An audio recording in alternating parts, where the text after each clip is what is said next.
The Tao of Self-Confidence, episode 767. Welcome to the Tao of Self-Confidence, where I share stories of amazing women who have discovered their inner journey to self-confidence. Visit our website at thetaoofselfconfidence.com. Your inner journey to self-confidence awaits. Well, hello, friend. Welcome to the Tao of Self-Confidence, where I share stories of amazing women who have discovered their inner journey to self-confidence. I'm your host today, Sheena Yap Chan, and today I have an amazing lady on the show today. She is a multi-passionate entrepreneur who's on a mission to help all moms get rid of mom guilt, and I'm really excited to have her on and share her story with us today on self-confidence. So without further ado, I'm going to introduce you to Annie Vovan. Annie, how are you today? Maybe you can fill in a little bit more about yourself to the listeners. Hey, Sheena, thank you so much for having me. I'm doing great. I am thankful that you reached out, and self-confidence is a topic that I think is so important, especially to the Asian American woman today. So thank you. A little bit about me. My intro to you was a multi-passionate entrepreneur, and in my background, I was a pharmacist for 14 years, and I think when I look back at what I chose for my career, I think it was the obedience and the guilt I felt if I didn't go to medicine. So I'm one of 7. My dad is a pediatrician. My mom's a pharmacist. And gosh, 4 of my siblings followed my dad and became physicians. And I followed my mom to become the pharmacist. And so I did that because I didn't have the confidence to say, hey, this is not what I want to do in my life. And so I did that for 14 years, thinking after 5 years of practicing, I would get out. But that's not what happened. So I continued practicing for all those years. I was with Kaiser Permanente and was in management for 10 of those years. And then I just had a lot of different life experiences, which then led me into my entrepreneurial road. So I'm not sure how deep you want to go with that, but that's kind of like my background. And then now I'm in a new space in the entrepreneur space.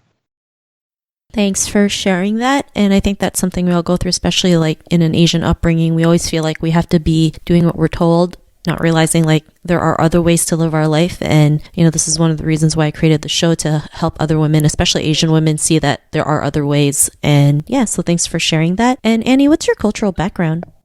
I'm 100% Vietnamese. Thanks for sharing that. And what'd be your favorite self-confidence quote? I would say, just take a leap and the net will appear. Thanks for sharing that great quote. And in your own words, how do you define self-confidence? Self-confidence is when no one else's opinion about what you're doing or what you're saying or how you're acting or behaving or choices matter. So the self-confidence is self-awareness in that everybody's opinions should not have any correlation of the next step in your life. That's pretty good. I just thought of that right now. Thank you for, my gosh, that's a on-the-spot question, but yeah. No worries, and that's a great definition. Thanks for sharing that. And Annie, what was your life like before your discovery of self-confidence?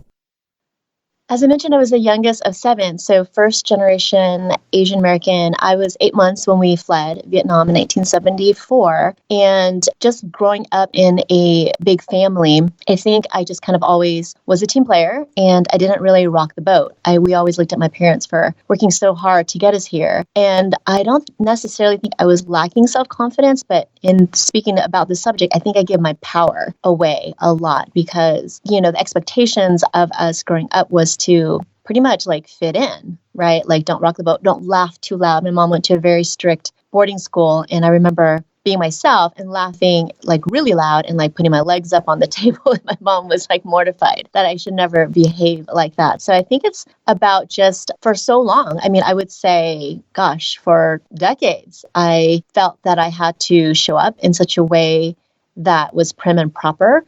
And I feel that mainly after I became a parent, I really let that go. And before that, I would say even probably by the time I was like mid-30s, so I'm in my mid-40s, so I'm 45. So in my mid-30s, I think that was when I stopped caring so much, especially I just remember going to my 10-year high school reunion and still caring about what people thought and not having the confidence to say, hey, I'm not married and I don't have kids. So I remember bringing this very awful boyfriend at the time with me just so I didn't show up alone. Now, if I had the self-awareness back then, if I had the self-confidence back then, I wouldn't have done that. So then cut to a 20-year high school reunion where you're so much more like healthy and into like you just know your thicker skin and all the life experiences. Everyone was just putting their stuff out there, their baggage out there. Like, how many times they've been divorced or, haven't been incarcerated or whatever. And it was so freeing and it was so amazing. So by that time, what are you, end of your like late 30s, where it just falls away because there's just no shame in being who you are. So I think the question you're saying, like before that, I feel like, keeping up with the expectations of what society had for you. Like I didn't get married till the week before I turned 37. And so, yeah, I think it was just a lot of probably, again, like not rocking the boat, not sticking out too much.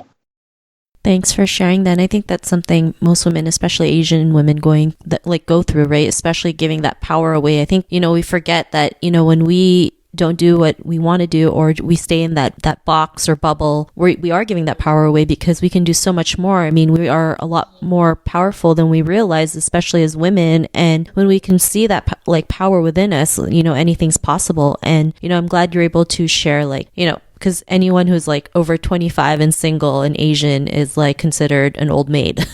Oh, 100%. My grandma was like 16 when she started knocking out kids. 100%. Yeah. So it's like we have to realize times have changed, and people get married late, people get married early. Everyone's in their own journey. And, the most important thing is just work on yourself first and everything else will fall into place. And, because of your realizations, what's your life been like now? So my life now it's so fun. I know I used to think 40 was so old, but I really feel like I'm getting started. I feel like life just gets better, interestingly. But a lot of that realization had to do a lot with my life in 2017, where it was a very traumatic year. I already had my 2 little kids and my dad fell really ill and he passed away. And then while he was being cared of, my father-in-law passed away. And then the person who was holding the family together was my nanny, and she passed away. So it was in that time frame where I just felt kind of like the rebirth of like why I need to not give my power away, why I get to stand in my light, why I get to show other moms how to stand in their light, because life has just hit me so much that, we don't have to have everybody agree with our choices. And so as a pharmacist, I know that it was very disappointing when I pivoted to be a lifestyle photographer when I had kids, to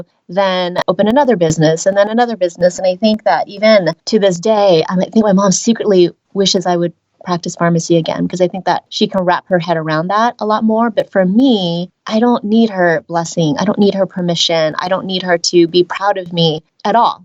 And I think if I can speak to the younger Asian woman, like your parents is bearing on your life decisions. Yes, it hurts to disappoint them. But at the end of the day, you got to hit the pillow and know that you're living your life, And I wish I had somebody who would tell me that earlier. Like the obedience, the stress of being obedient is real in in being in the Asian culture. Like I don't want to disappoint my parents. That the look that they give you is like, forget it, right? And I don't raise my kids to be intimidated by me. I don't raise my kids to I don't want them to go through what I did, which I lied to my parents, like majority of my life, because I knew that they just would never understand. So how does my life look now? Like now. So right now I have 2 businesses. I have my lifestyle photography business in Los Angeles, and I'm really pivoting towards my community that I built for moms after, all this stuff that happened in 2017, which then, the loss of 7 people. So the main 3 people was my dad, my father-in-law, my nanny, an uncle, an aunt. I had 2 miscarriages. My mom got cancer. It was a shit year. And from that, my